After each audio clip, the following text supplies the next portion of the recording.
Tout autre chose. De quoi Total est-elle la somme? C'est le titre d'un livre à charge contre le groupe pétrolier français. Son auteur est l'invité de la Une francophone.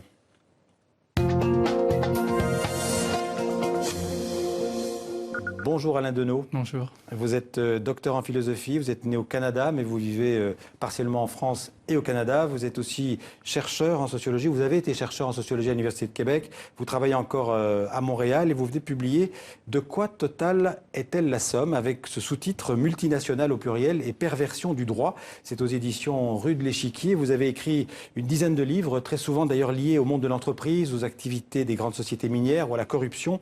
Là, j'ai envie de vous demander d'abord pourquoi le philosophe que vous êtes s'intéresse autant à ces questions économiques, d'industrie, de gouvernance et même de paradis fiscaux. Les nouveaux pouvoirs que constituent les multinationales et les institutions financières nous forcent à revoir ce qu'il en est de nos concepts en philosophie politique. Qu'est-ce qu'un pouvoir? Qu'est-ce qu'une frontière? Qu'est-ce qu'une législation? Qu'est-ce que le droit? Qu'est-ce qu'une loi? Tous ces concepts-là doivent être revus parce qu'aujourd'hui, les instances qui s'imposent à nous se présentent sous une forme spécifique. Alors aujourd'hui, justement, vous publiez donc cette enquête de 500 pages, une enquête très fouillée sur le groupe Total. Il faut dire que Total, c'est 100 000 employés à peu près, 100 000 salariés dans 130 pays qui travaillent essentiellement dans le pétrole, le gaz, le solaire et la biomasse. Un chiffre d'affaires annuel d'environ 200 milliards d'euros. Alors pourquoi un livre à charge, il faut le dire, sur le groupe Total? Mais en fait, ce qui m'intéresse, ce sont les multinationales comme pouvoir. Les multinationales se sont érigées comme un pouvoir d'un genre nouveau, qui exercent leur autorité d'une manière spécifique. Quant à un rapport à la loi qui leur est propre également. Total est un cas d'école. Ça aurait pu être BP, ça aurait pu être Microsoft, ça aurait pu être Monsanto.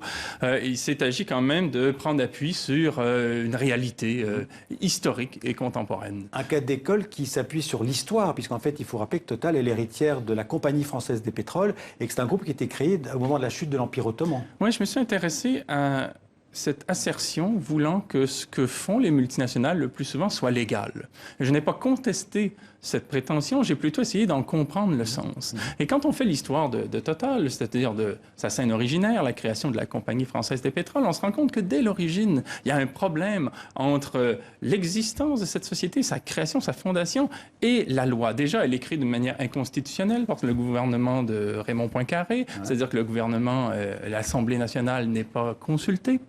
Elle est créée dans un cartel qui repose sur la collusion entre des grands groupes pétroliers au Moyen-Orient.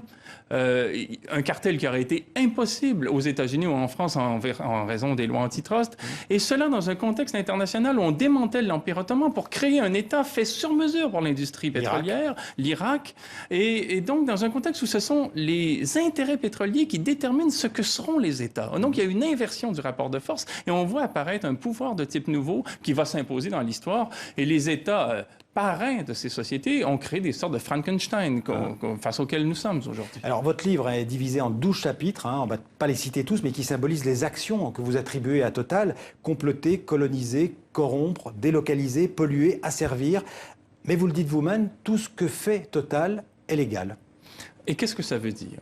C'est légal. Qu'est-ce que ça veut dire? C'est légal dans un contexte où on fait travailler de manière contrainte des enfants, des femmes et des hommes au Myanmar. Qu'est-ce que ça veut dire? C'est légal quand on pollue tellement la région du delta du Niger que la situation devient catastrophique pour les populations. Qu'est-ce que ça veut dire? C'est légal quand en Libye, on tire profit d'une série de bombardements de la part des armées franco-britanniques. Qu'est-ce que ça veut dire? Ça veut dire que Total ne fait pas de politique, mais que Total fait la loi? De la géopolitique, dit-elle. Ouais. Ce qu'elle fait, c'est qu'elle bénéficie d'un cadre, celui de la mondialisation, dans lequel les multinationales ne sont pas des sociétés uniques, mais des ensembles de sociétés réparties dans différents pays. Dans le cadre duquel, celui de la mondialisation, il n'est pas possible pour quelque autorité publique que ce soit de contrôler ce que fait l'ensemble du groupe. On peut, ça et là, chercher à encadrer une unité, une structure, une filiale, mais les sociétés arrivent à faire valoir leurs intérêts, et pas seulement Total isolément, mais les sociétés multinationales ensemble, qui sont fédérées dans des lobbies, par exemple, arrivent à faire valoir leurs intérêts à l'échelle de l'économie planétaire, sans qu'aucune autorité publique soit capable au moins de servir de contre-pouvoir. Ce sont ces multinationales comme Total qui fixent les règles du marché, la loi du marché?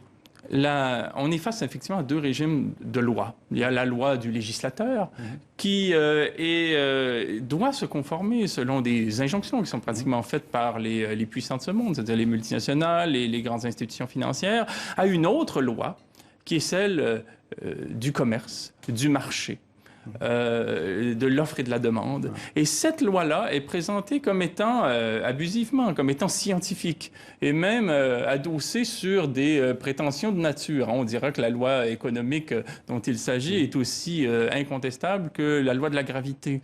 Et donc, on place des États qui n'ont jamais la capacité à évoluer sur l'échelle qui est celle des multinationales devant un dilemme, ou bien on vous met hors jeu, ou bien vous vous conformez à ce qu'on estime être la loi économique qui prévaut sur la loi des législateurs. On n'a malheureusement pas le temps d'en dire beaucoup plus, mais en tout cas, c'est un livre passionnant sur la complicité. C'est un mot que vous utilisez, la complicité de l'État, mais aussi la complicité de certains universitaires, de certains médias, il faut bien le dire, des lobbying, de la communication. Tout est dans ce livre. Enfin, en tout cas, sur votre vision du groupe Total. De quoi Total est-elle la somme? Donc, multinationale et perversion du droit. On vient d'en parler. Merci Alain Deneau d'être venu sur le plateau du 64 minutes.